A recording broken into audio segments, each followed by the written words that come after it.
The Mayo Experience. That Mayo Experience. That Mayo Experience. That Mayo Experience. Experience. Welcome to the Pat Mayo Experience, presented by Underdog Fantasy. Code Mayo at Underdog Fantasy right now will get you a first-time deposit match of up to $100, the single best way to support this show, if there ever was one. Smash the like, sub to the channel, download the audio podcast, Pat Mayo Experience, Apple, Spotify, wherever you download your podcast. And the walkthrough today is brought to you and powered by FantasyNational.com. FantasyNational.com/Mayo. Get you 20% off. So not only is it going to be all the tools and stats that you're going to see through the walkthrough today, you'll also get on the list right now to test out the new leaderboard app, which many people are saying is very great, tremendous even. Because it is. I've been using it now for 4 months. People have been getting into the test, and they're absolutely loving the leaderboard app. Imagine being able to use an app where you can have the guys that you want to see all on the screen at one time and seeing what shot that they're on without having to click through each individual guy. It saves you a pain in the ass, put it that way. And it's just a bonus feature that we have at FantasyNational.com right now. Recording this just towards the conclusion of the third round of the Houston Open. So Scheffler, I theorized a little bit that after his double short miss at the end of the second round, which was his first time not breaking 70 or not breaking par, whatever the hell it was, in like 28 rounds or something like that. God forbid. I mean, he's like the worst player in the world at this point. I mean, you can't play every round under par. What are you doing? How dare you call yourself the number one player in the world? But it just brought me back to last year's match play in Austin when Scheffler was just rolling at the time. And he was playing Sam Burns in the match play semifinals, and he missed a 2-foot putt to lose that match, and it legitimately did something to him where he couldn't make putts inside of 5 feet for the next 11 months. He seemingly has rectified all of that, which is great news. I mean, I don't want to see Scottie Scheffler be the guy who has ball striking akin of it'd be an insult to Tiger Woods to say peak Tiger Woods, but in terms of what he's been doing ball striking, I mean, that's the stratosphere that he's in, like 2004 VJ, amongst the top 5 best runs of all time when it comes to strokes gained total. A lot of that predicated of what he's doing tee to green, and to have that limited by how many 5-foot putts he was missing. All of these top 5s, when he's losing 4 strokes a tournament on the green, is not all that fun. I was hoping that this wouldn't send him into some sort of shame spiral on the greens, and we just see the same thing repeat itself for the second consecutive year. Fortunately for him, at least for what I've seen of one almost full round so far of Scheffler, that the putting is going to be fine. It is not quite as disastrous as it went this time last year, but something to be on the lookout for. Another thing, too, because there's so many elevated greens in Houston, and there's always been the stock camera angle that broadcast, be it NBC, CBS, Golf Channel, even Live does exactly the same thing, that they have the stock chip shot. Like you can see the green in the background, and it's about level. Like you can kind of see that it's uphill a little bit, but sometimes at major championships, and we'll probably see this at Pinehurst for the U.S. Open because of those huge upside down bowl greens with so much elevation to them, that if you just use a lower angle on these shots, I think it would really express easier to the viewer how difficult that these shots actually are. Because you look at it, it's like, oh yeah, they have to get it up over this little 2-foot mound, whatever. You drop the camera a little bit and put it at their feet, so they look giant in the frame, but you're more centering the ball in the frame, and then all of a sudden you're like, oh wow, this is super difficult to see. I just think it would express to the viewer a little bit easier how difficult some of these shots that they make look so routine are. But if you saw them in the context of people standing around on the grounds, I know this is one thing that I really noticed, even at 3M, which is not a course that has a lot of swings and elevation greenside, that you're like, man, that looks a lot more difficult in person than it does on TV. TV flattens everything out.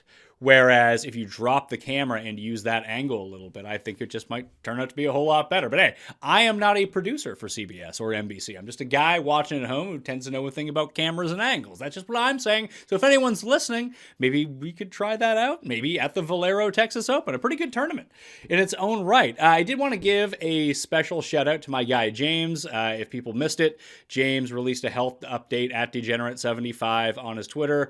It's not good news whatsoever. tour. I've been reaching out to James, trying to will him through this. And I know that a lot of support is coming through for him. So I recommend that you go watch his video at Degenerate75. I think it's up on the Ship It Nation YouTube channel as well. If you're on YouTube and you gravitate over towards there, we love James. And in the Mayo media family, he's been a great contributor for us. He's become a friend, and we're always thinking about him. And I know that he wants to get on as many of these streams as possible. Well, he has the energy to do so. So keep a lookout on James. We're always thinking about you, Degen Nation, and we hope everything ends up turning out all right for you. Okay, at least that's what we're trying to will into existence. Okay, so go check that out, please. Valero Texas Open. Corey Conners Open, we might as well call it. He is the defending champ. He is a 2-time winner at this course. And when we jump to the overview in the course Flyover, what you're going to notice is a course that has a lot of oaks. That's why it's called the Oaks course. There's 156 players in this field. The top 65 in ties are going to make the cut.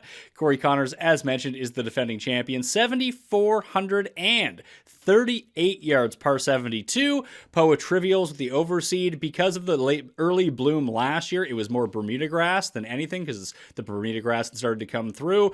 I've talked to a few people who are local to the area, and they say that's not so much the case this year. So expect it to be a lot POA-ish like it, in San Antonio, like it is in Houston this week. There are 4 par 3s, the average distance being 201 yards, but hole 13 measures around 241 yards, the 5th toughest on the course. And that really does boost up the average. Conners went 6 over par on 6 holes here last season in his win. 3 of them came on the par 3s, 2 bogeys and a double on the par 3s. These are just the most often parred holes on the course, over 67% of the time between them. It's just more of a situation of you take your medicine, you move on, make sure you hit the green, 2-putt, get out, and just start going to attack the easier holes. You're going to find some of those as par 4s, but you're also going to find 6 of the 7 toughest holes on the course being par 4s, the 3 most difficult being par 4s on the front 9.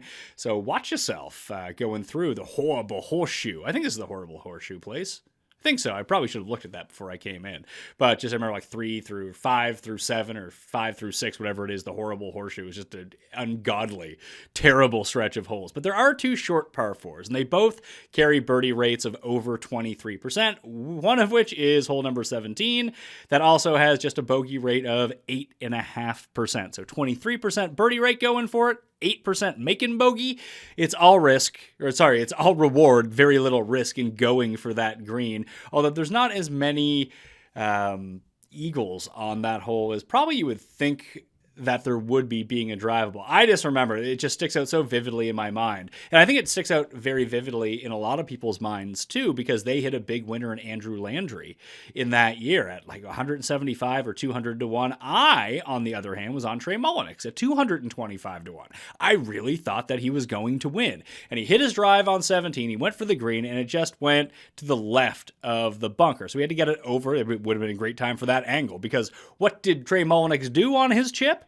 Well, he sculled it into the bunker 3 feet in front of him and just stayed in the bunker. And that was just the end of it. He hit the each way. That was nice. But everyone else is out there victory lapping and being super pumped about their Andrew Landry triple-digit ticket, which was a very popular bet that week. He was the sleeper that everyone had, except for me, because I had the guy who lost to him, which absolutely sucked. It was horrible. You wouldn't think that 2008 would stick out in your mind so much like that, but here we are. The losses really do stick out far more than the wins. There was only a 0.7% eagle rate on number 17. It's hard to really get it on close to the pin, but you should be able to get it up and down. 31% birdie rate overall, and 23% rate when they're going for the green. The other short par 4 on the course is number 5. It does have a 23% birdie rate as well. It is the 4th easiest on the course. It's just 401 yards. Basically hit it to whatever spot that you're comfortable with, and boom, just go attack the pin, and just pray that it's not what the hell was the year? I think it was, and there's one of the year where just the weather at this course got so outrageous that it was the ultimate wind split type year. I think +7 was the cut line that year. We'll look at it when we jump over to Fantasy National here in a minute. However, you keep going through. The par 5s have an average distance of 588 yards. Connor played the 2 back 9 par 5s at 5 under for the week last season in his win, birdieing both of them each of the first 2 days. There were more eagles on hole 14 last year than the other 3 par 5s combined. So that is realistically the must score hole on this course. Number 14, it is the easiest. It has an eagle rate of over 2%. There's no other hole on this course that has an eagle rate of over even 1%, a 42% birdie rate on that hole as well. 7% bogey rate, and that's the weird thing about this course. Hole 18 and hole 8 actually generate quite a few birdies. Now, these holes play under par, barely on number 8, mind you. Number 8 has a 21% birdie rate with a bogey rate of 15%, 25%, and a double rate or worse of 3%. And number 18, a quarter of the field is going to birdie it, but 14% are going to bogey it and 3% are going to make double bogey. These are some of the hardest par 5s on the PGA Tour as a whole. So you got to get number 2, you got to get number 14 on the way going through everything, because those are the ones that are going to generate the most scoring opportunities. Just even to take a little bit of a deeper look at the Oaks course, it was designed by Greg Norman in consultation with Sergio Garcia. The average landing area of the fairway is like 25 to 30 yards. So that sounds super wide, but it's not super wide in general. And the front 9 is played significantly more difficult than the back. From 2010 to 2020, the field played the front 9 at plus 3,704 compared to just plus 730 on the back 9. In that same span, this event had more triple bogeys or worse than all the other courses except TPC Sawgrass, so that it had triple bogeys or worse of 289. Sawgrass had 338, and PGA National had 323 in that sign, which is really crazy considering that TPC San Antonio only has 3 water hazards on the course, and it annually has the toughest greens in regulation to hit on tour, along with Riviera, Harbortown, and TPC Southwind. And we jump over to fantasynational.com and take a look at how some of these stats are playing out. You can see right here, the green regulation percentage, 59% versus 66%. Driving accuracy, much lower, but it's more of a bomb and gouge type thing. You just need to keep the ball in bounds. There's tons of sand all over the place, 74 bunkers on the course. This was the year I was talking about, 2015. I think Jimmy Walker won that year. Yeah, Jimmy Walker won at 11 under that year, but one wave got completely wiped out. I vividly remember Dustin Johnson, I believe Carlos Ortiz, getting inside the top 10 coming out of that wave, but plus 7 was the cut line. You see past few years, plus 1, even, plus 3, even, plus 2, plus 1, plus 1. That's probably the range we're going to look at. I'll research the weather on future shows. Looking at it on a Saturday evening for next Thursday is not really doing us any favors. Now, is it? Trying to look at it on Tuesday and Wednesday, especially Wednesday when I do the show with Tambo, is probably where you want to get into everything. One thing that really did pop out to me very quickly, though, is taking a look at the distribution between off the tee approach and around the green. It's a lot more flat than a lot of courses. This is kind of like the Corey Connor special. He's great off the tee, but not super long, and he has excellent approach game. And is Tom Hoge in this field? I should probably see if this feels like the Tom Hoge Classic. If he's ever going to win, he's probably being a jabroni and skipping. Of course he is. This would be a perfect course for the way that Tom Hoge is playing right now, where he's rolling with the putter. The driving and approach are amazing, and dude cannot chip to save his life. But this would kind of be the spot for him. We know that strokes gained approach means the most of any course. It's not it's not necessarily the most predictive, but when you look back and see how tournaments went, the guys that did the best in strokes gained approach are generally going to be the guys. But at TPC San Antonio, it's one of the few courses where driving actually does inch closer to overall importance as approach.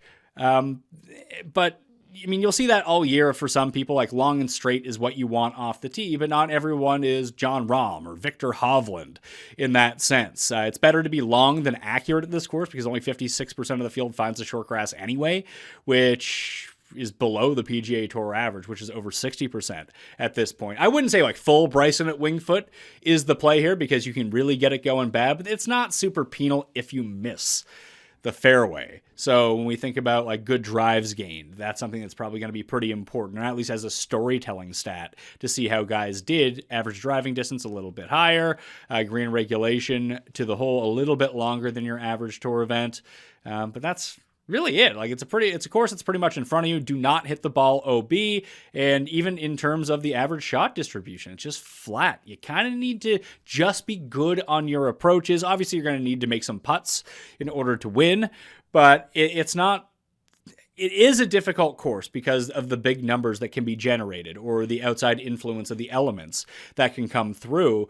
But overall, it's just who is kind of a well-rounded player. That's what you want at this course. We'll take a look at some of the past champions in the history at this course, and you'll see that it always hasn't been the strongest field, and the field this year is super strong. So Connors wins last year over Sam Stevens. Stevens was coming out third place finish in Puerto Rico the week before. Kuchar, Sam Ryder, Patrick Rogers was the 54-hole leader. Shocker, he didn't win. Big shocker on that one. Like, Ben An is kind of like the perfect example of a guy who should be really good at this course. He kind of does everything well except his putter. So if he can just kind of be okay with his putter, his driving, his approach, I mean, not super recently, his approach and driving have been good, but overall, as a player, that's what you're looking at. It's also the site of Andrew Novak's first ever top 10 on the PGA Tour.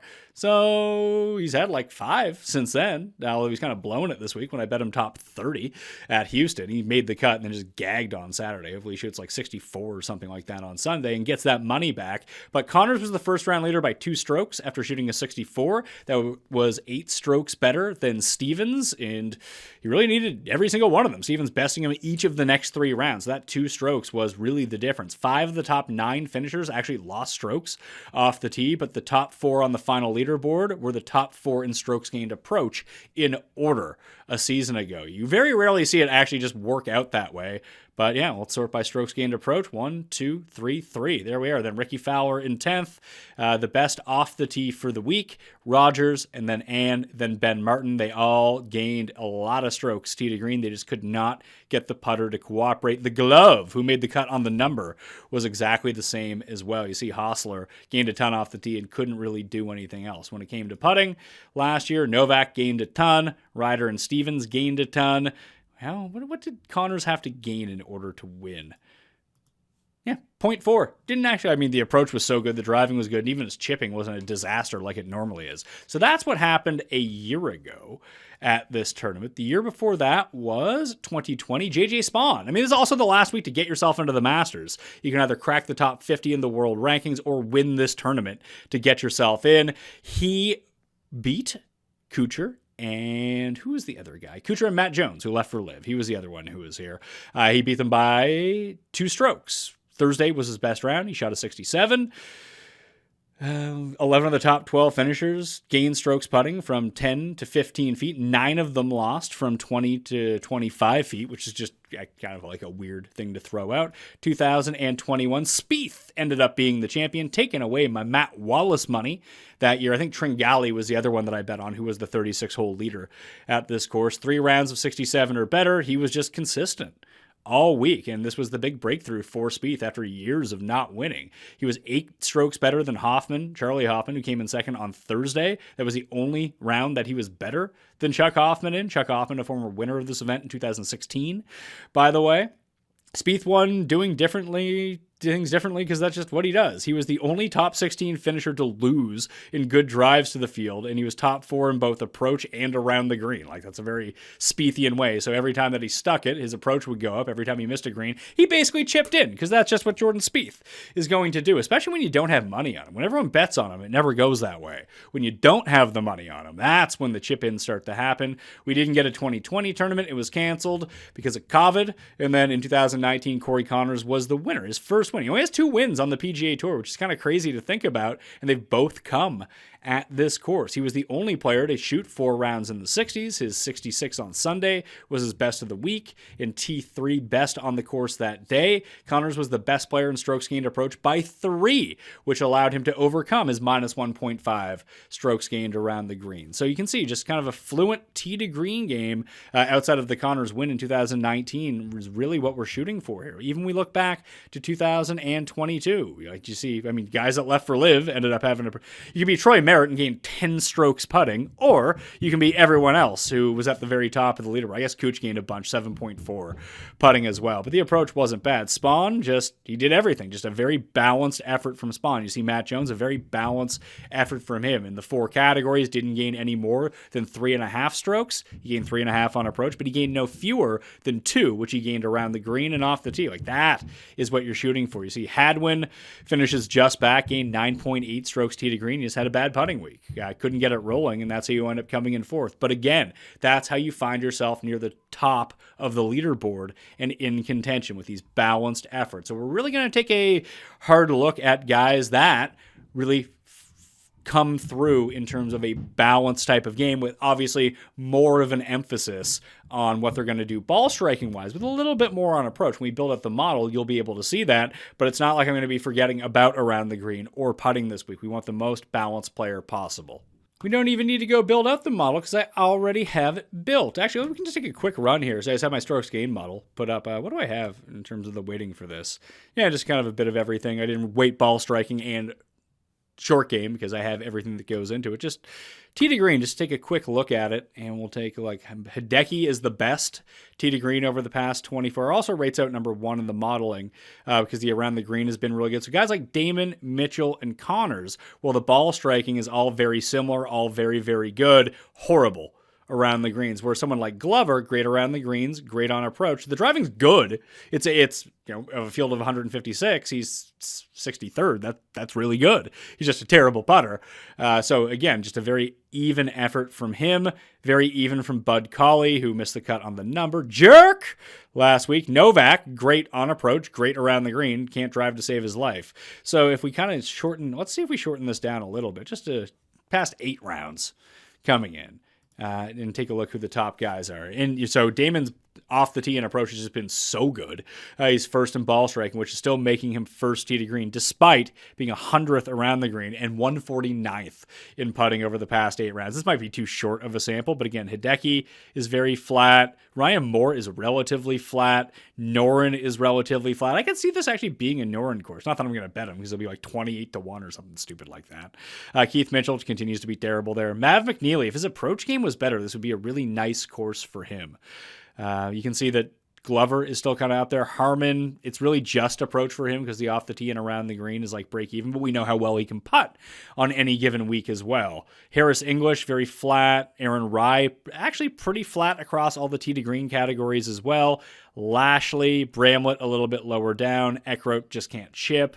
Davis Thompson can't drive. Jagger, great at driving. The approach and around the green has been bad, but I bet you when this updates for Houston, he's having a very good go in Houston right now, that maybe that is a player who will get a big boost up in the rankings. Overall, if we just take a look at the model, it is Hideki, Damon, Seabez, Moore, Noren, Connors, Oberg, Harmon, Mav McNeely, Chandler Phillips. Where's Rory in all this? Because Rory is playing in this field, by the way. Kind of buried the lead on this. He's 20th in the model. I just want to see him get tuned up. I'd like to see him make a run at the Masters. Not that I'm betting him at the Masters by any means. I did bet Thigala at the Masters. That's actually a bet I put in. The only future I have so far at Augusta National, Sahith Thigala at 60-1. I kind of want Bhatia to win in Houston so he can get into the Masters because I would lose so much money betting on Bhatia. A lefty who loves to shape shots and seems legitimately disinterested in golf when there's not a ton of wind on the course. Like he was just in his glory the rounds 2 and 3 in Houston. It was just blowing everywhere. He's trying to shape shots in the weirdest ways possible. But here's the Valero model. When we kind of run through everything, you can kind of see the weightings that I have here up on the screen. Off the tee and approach, 10, 16, and then I combine them into ball striking. So really overweighting the ball striking aspect of this. I probably don't even need it up that high. I'll drop that down to 12 since I have it weighted, plus other things to go along with it anyway. Par 5 scoring, 6%. Driving distance, 5%. I'm going to up that a little bit just because I mentioned how much more important distance is than accuracy on the whole, especially with a stronger field this time around. That's always one thing when you go back and look at some of these tournaments where, you know, this is what plays and this is what plays. And then you take a look at the fields and it's like, okay, this is a C-tier event. Like, it's not even like it's like Valspar a lot of the time. Valspar recently has not had the quality of fields as it had maybe even 5-6 years ago, where you would get 5 to 7 like really, really good players, then everyone else kind of sucked. Like, this one was always, you'd have like your 2 or 3 big names, if that. The past few years, it hasn't even been close to that. And now you get an influx of like 10 of like the top 40 players in the world playing an event because it's before a major and they want to get tuned up. So maybe everything that we've looked at doesn't necessarily translate because of the quality of player that we've seen come through. So when we take a look at the modeling, like Rory doesn't normally play here. Ludwig doesn't normally play here. Ludwig could just go ham on this course. I mean, kind of seems perfectly set up for him. He putts a ton, he drives it a ton, actually hits his irons pretty well. Seems like it would be a great course for him. And he's super accurate off the tee. Like Hovland would be really good here as well. I have 3 proximity ranges in here. I have 100 to 125 at 5%, 125 to 150 at 5%, and 75 to 200 at 4%. We'll jump that up to 5% for us. There we go. Opportunities gained, so scoring chances, 14% around the greens, 5%. I'm going to bump that up to 8, and then putting 10 to 15 feet. It's funny that I mentioned, because when I was doing up these stats, it was after I made the modeling, because just that stuck out to me as well, that 10 to 15 feet would be kind of the key range. And that's just where a lot of birdies are generated from. And that's also where we see that putting can become a little bit more predictable than we're used to, more repeatable at least on a short to mid-term basis when we're taking a look at who is putting well from what ranges. So overall in the modeling, Keith Mitchell continues to come out as number 1. He'll probably drop out of that spot, and Hideki will be number 1 after the reset of the Houston numbers come in, because Mitchell did not. He had a good tournament, in Houston. Hideki, number 2. Oberg, Damon, Rory. Those are the top 5 over the past 12 rounds overall. Rico Hui, number 6. Byung-Hun An, number 7. Ek Rote, number 8. Corey Connors, number 9. And Bud Colley comes in at number 10 in the short term. You see Aaron Rye, Yagabombs, McNeely, Ryan Moore, Ben Martin, Vegas. If Vegas could only chip and putt, dude would be a legend on the PGA Tour. Instead, he's a guy who's been on tour for 15 years and has 1 win. Not a great bet outright, historically. Seabez, Harmon, the glove, Chandler Phillips, he did make the cut in Houston. You see, yeah, his approach, his ball striking, the off the tee is not great, but he plays these longer par 3s pretty well. Very good 100 to 125. Who are the best? Bez, Montgomery, CT Pan. When was the last time we saw CT Pan? I feel like I wanted to bet CT Pan somewhere, but he wasn't in the field. I think it was at Valspar. Yeah, he had a really good players. Couldn't drain a putt to save his life. How has he played this course? 41st, missed cut. Good hang. Although the 41st was pretty good. 2.5 or 2.1 off the tee, 2.1 on approach. And that's more what we're looking for. Coming off gaining 6 strokes at the Players. Had a bad Arnold Palmer, but actually had a pretty good Honda, pretty good Mexico Open. So, you know, if we see him down the list, the numbers do like him a little bit. At least in terms of the short yardage. Overall, he's only number 71 in the modeling because, you know, he does not hit his approaches all that close outside of like 3 tournaments a year. But he did make a run at the Byron Nelson a year ago, another Texas course, if you want to try to draw some parallels to what's happening. Victor Perez continues to play some sneaky good golf. He's lurking on the first page of the leaderboard in Houston, but he's probably not going to end up getting there. Parker Cootie is continuing his little hot run, although he ended up missing the cut on the number in Houston. It was Pearson Cootie who ended up there. Harris English. Did he make the cut at the Players? He did. His first ever good Players Championship appearance. Okay, so this is what we're looking for from a guy. So maybe Harris English. I know that we always kind of get sucked into Harris English, but these are a pretty good string of results. And the other thing to note too, and this is something that I really missed on with Nick Dunlap, and obviously one great round on Saturday doesn't make a tournament, but he was priced so near towards the bottom. We can kind of take a look at Nick Dunlap for a second. I don't think that he's playing in this field. Let's see. No, only Tiddly Dunks. Tower Duncan. Nick Dunlap. So we take a look at what he's been up to. He wins the American Express, and then what happens? He comes 53rd at the Honda, 48th at Bay Hill, 80th, I think that was dead last at Pebble Beach, then he misses the cut at the Genesis and the Players. So after winning a lower status event, a lower tier event at the American Express as an amateur, well, he comes dead last in an elevated event, he misses the cut in an elevated event, makes the cut at a non-elevated event, but one that has a lot of landmines. The approach was actually quite good there. Comes 48th, does make the cut, albeit there's only 50-something or 70 guys in the field, and the top 50 end up making it, plus the ties. But again, that's an elevated event. Another elevated event where he missed the cut at the Players. Just the quality of his competition was really high. And the Valero Texas Open, while having a strong field, is not the Masters or the PGA Championship, or even the Players Championship, or one of these elevated events. It's just not. So maybe against the weaker quality of competition and the course setups for those type of venues, maybe that is a place we want to take a look at Nick Dunlap. Or maybe he just randomly had 2 really good weeks. Who knows? He's trying to develop his consistency on the PGA Tour. But that's just something that kind of stuck out in my mind immediately when I saw it. I was like, that's interesting. He's having another good week. And I was like, oh, has he been playing only in elevated events? And the answer was yes. He has only been playing in elevated events. So that's just what we're looking at in terms of how the modeling is going to flesh itself out.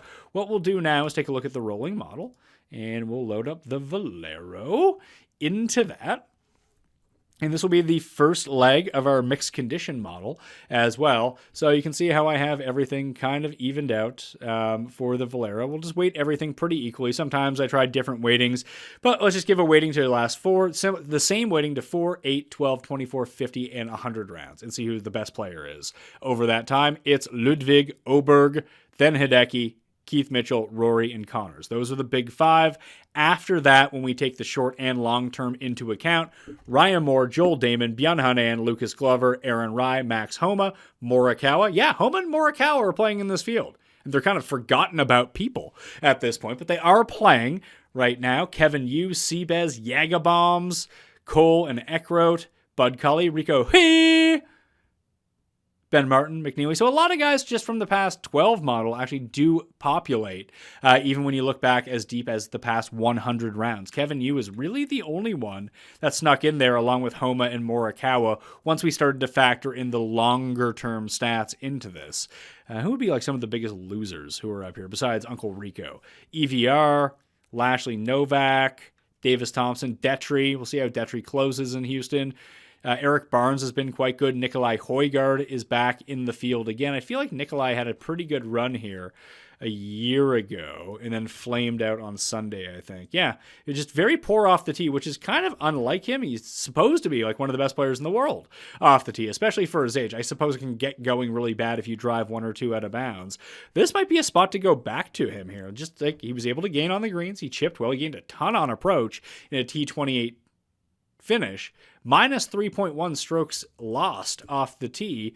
It's got to be up there with one of his worst ever. His worst was at Honda in 2022, Shriners during the swing season, and then Valero was up there. Like, he's going to have his bad off the tee weeks, but he also has some like really big spike great off the tee weeks, like we saw at Torrey Pines or in Mexico. Like when you can go hog wild with the driver. Now, they're unlike Torrey Pines and Mexico, which I found a correlation between a lot. If you miss here, I mean, this is the course where Kevin Na took the 16, then went back and like chopped down the trees with the chainsaw in the forest. So you can get it going real bad. Or if you hit it over like, I remember Dustin hit it into like a farm area one time, and they're like, oh yeah, that's out of bounds. So you do need to keep the ball in bounds at this tournament. But we can see when he has to go big with the driver and doesn't lose a ball out of bounds, he can get up there with what you need to do off the tee in this tournament. So let's jump back over to the Valero model in general and take a look at the past 36 rounds and add that into our mixed condition model.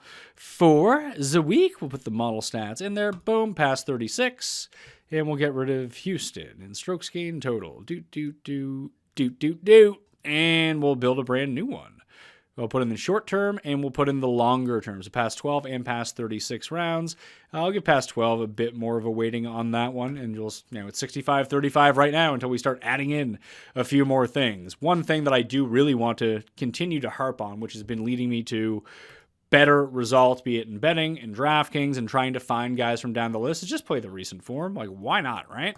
So past 12 rounds, we're going to go to strokes gained total. Who is playing the best over the past 12 rounds? Make it easy on ourselves from that front, and we'll weight that just around on where we have Valero. So we're seeing how everything is starting to shape up in terms of the mixed condition model. We can always go strokes gained Texas.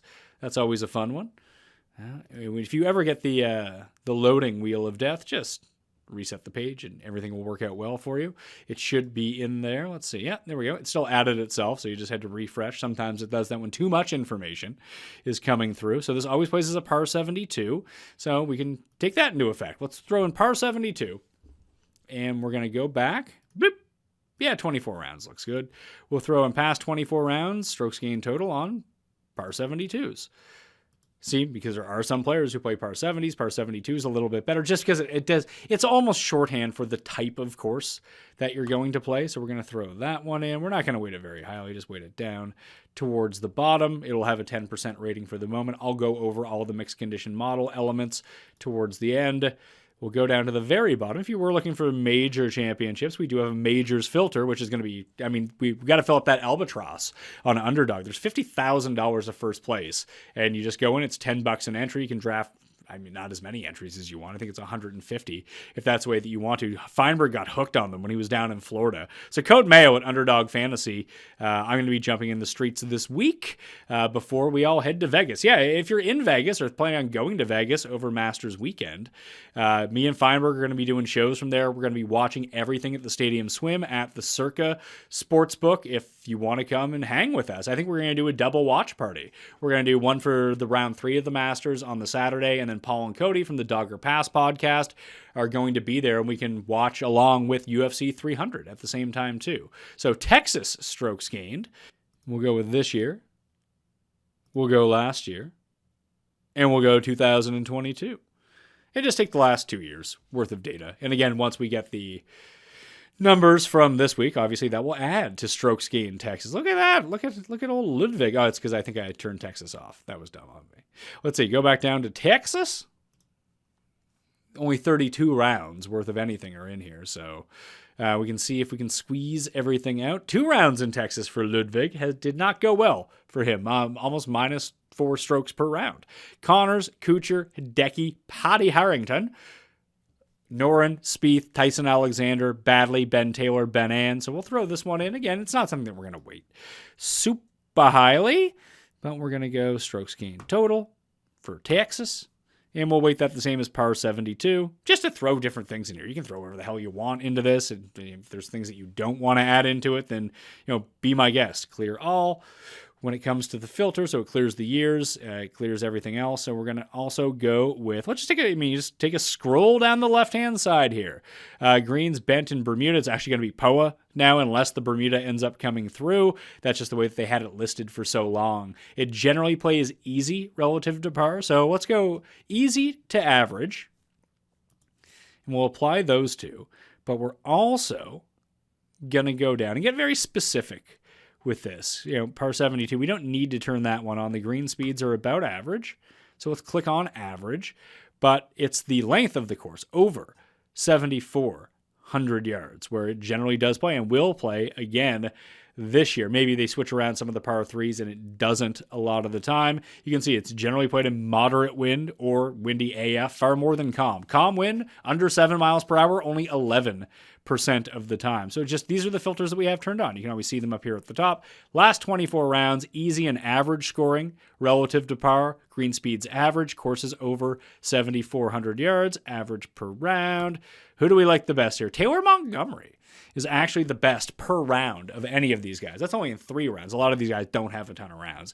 Sam Stevens, Alex Noren, Ben Silverman, Spieth, and Spieth and Damon keep popping up everywhere. There's Bob Shelton.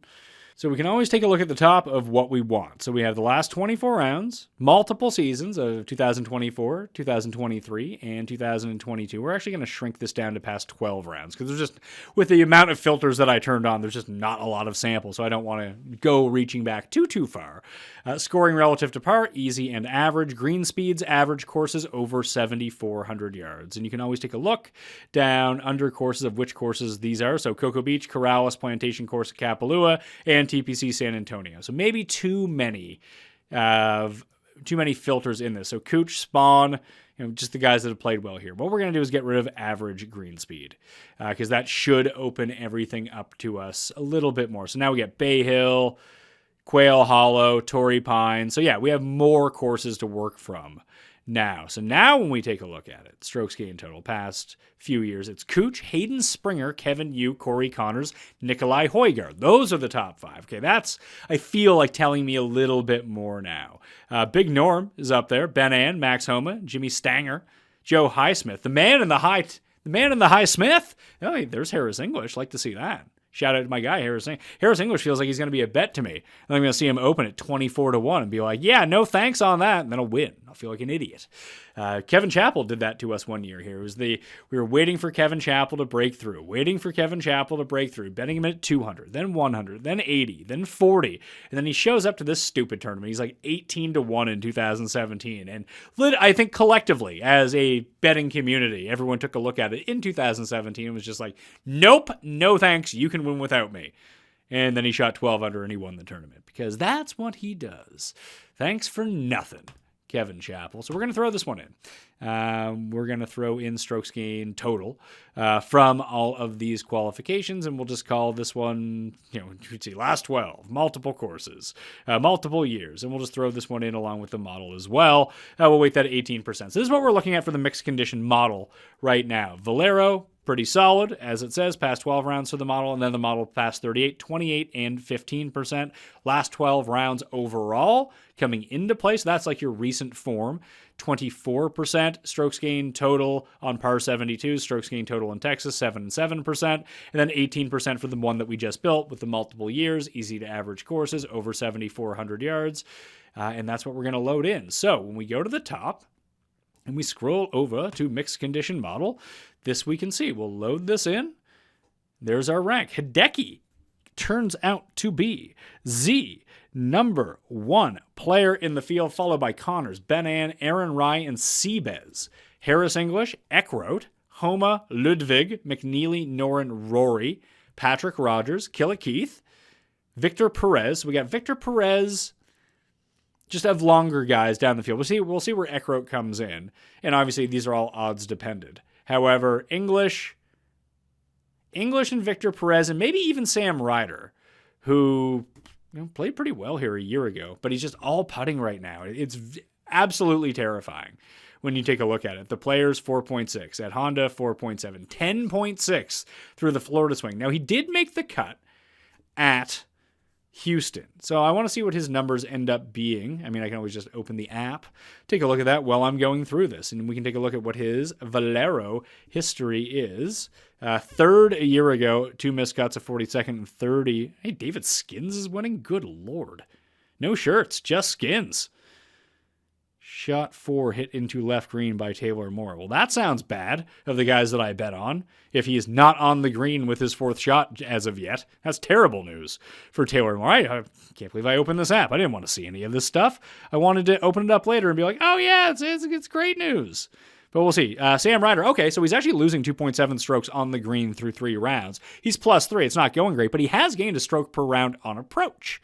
So if the driver could be a little bit better, but he could match it with the putting a little bit like he did last year, maybe Sam Ryder is another name that we end up on. So Victor Perez, Sam Ryder, maybe Novak, who is inside the top 20 here, and then Harris English. What's Homa been doing? I wrote up Homa when I was ranking the top 30 players in the world, and I just felt like he was very underwhelming. And it was funny because he had the top 10 at, where is it here? At the Open. He backdoored a top 10 at the Open Championship, and people were like, well, the seal is broken for Max Homa. It's his first ever top 10 in a major. What a hero. And now people are lining up to bet Joaquin Niemann. Here's the thing. Joaquin Niemann's best finish in a major, I believe, is T26. And that's over 19 majors. So I get people got great numbers on him.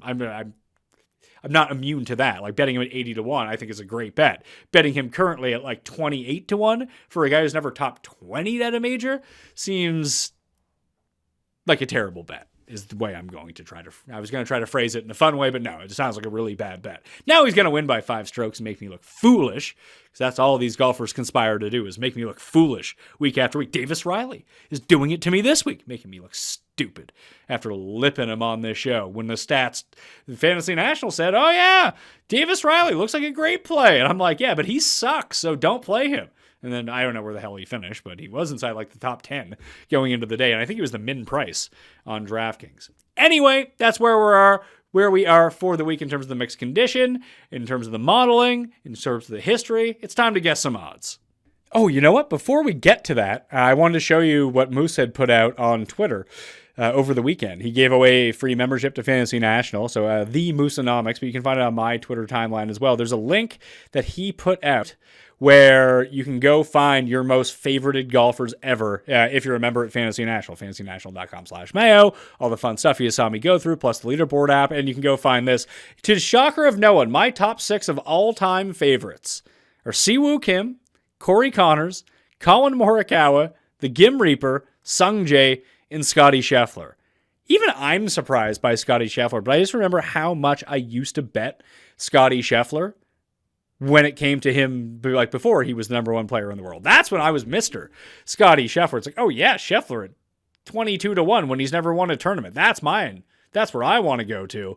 And I bet that and he'd lose every single time. And, by the time he started winning, I was completely off board. So Scottie, for being the number 1 player in the world, is probably the guy I've lost the most money on. I don't think I've ever won money off of him in terms of a bet, which is kind of crazy to think about considering the amount of times that he's won now. So there's a lot of people that didn't even come up in the course of this show who are going to be very high on the betting board, which is not great news. Although if you take a look at Matthew Fitzpatrick, he just finished top 5 at the Players' Championship. Maybe he is starting to figure this out a little bit. But number 1 on the betting board, in my guesstimation, is going to be Rory. I have him at 8 to 1 coming in as the prohibitive favorite in this tournament because that's just what he is in tournaments, especially when he is the very top dog in these situations. He's usually single digits, so that's where I have him coming in. Tied for second, I got Hideki and Ludwig coming in at 14 to 1. After that, I have Spieth and Max Homa, both at 18 to 1.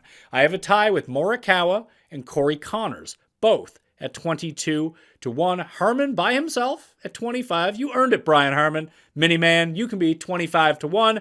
Fitzpatrick at 28. Tommy Fleetwood, who is in this field, is 33 to 1. Russell Henley and Harris English, 35 and 40 to 1. Tom Kim potentially making his return from the injury he sustained at the Players' Championship. I have it 45 to 1. Ben An at 45 to 1. Then you have Adam Scott and Nikolai Højgaard, both at 50. I could see, obviously, depending on if a player wins this week, they'll translate that over and get an odds boost from Houston into Valero. Maybe Keith Mitchell will again be inside the top 50, but after missing the cut in Houston, that's probably a bit unlikely. And, if Jagger ends up with a great performance, he might start at 50. Lucas Glover could be at 50. There's a lot of guys in this field who could get the boost up in that way, but that's where I'm thinking the very top of the board is going to go. If you told me that Spieth was the second favorite, if it was like Rory 9, Spieth 12, just because that's how betting markets work and people want to bet on Spieth in Texas at a tournament he's already won, I wouldn't be stunned. I just don't think that Spieth is going to command that type of number with the just performance that he's had so far in the year. It really has not been good whatsoever, although this is a good course for him to spray it around, hopefully keep it in bounds, and then just do his stupid Spieth stuff the entire time, making 45-foot putts, chipping in from the middle of the fairway, that sort of stuff. Anyone who's bet against Spieth knows exactly what I'm talking about. This is the course that lends itself perfectly to that type of thing. So that's the show for the week. Code Mayo at Underdog Fantasy. Get in the game over there, circa over Masters weekend, the 10th through the 15th. Feinberg and I are going to be there. Paul and Cody going to be there too. Joe Idone is going to join us in Vegas as well. Hope to see some of you at the Stadium Swim at the Circa. That'd be awesome. FantasyNational.com/Mayo, Mayo Media Network. You sub to that, okay? Smash the like on the way out. We have so much great content coming for you for probably, I mean, we got the Valero stuff, not to say that that content's not going to be great or anything, but Masters content begins either Thursday or Friday, and it doesn't stop for like 10 days. It's going to be fucking awesome. So the more you can tell people, the more you can share, support the newsletter. That's completely free to join down in the description as well. We're going to have the most information. You don't need to go anywhere else. Now, you can if you want to, obviously, and try to consume everything. But if there's just anything you need to know about the Masters, this is the channel to be on. I think we're kicking off with John Rathouse, who's caddied at Augusta National during the Masters, and Justin Ray about trends and stats. That'll be the first show out before we really start digging into what the predictions are going to be for the Masters. All right, but let's try to build up the bankroll at the Valero Texas Open in the meantime. All right, I'm Pat Mayo. Thanks for watching. I'll see you next time. Pat Mayo Experience! Experience!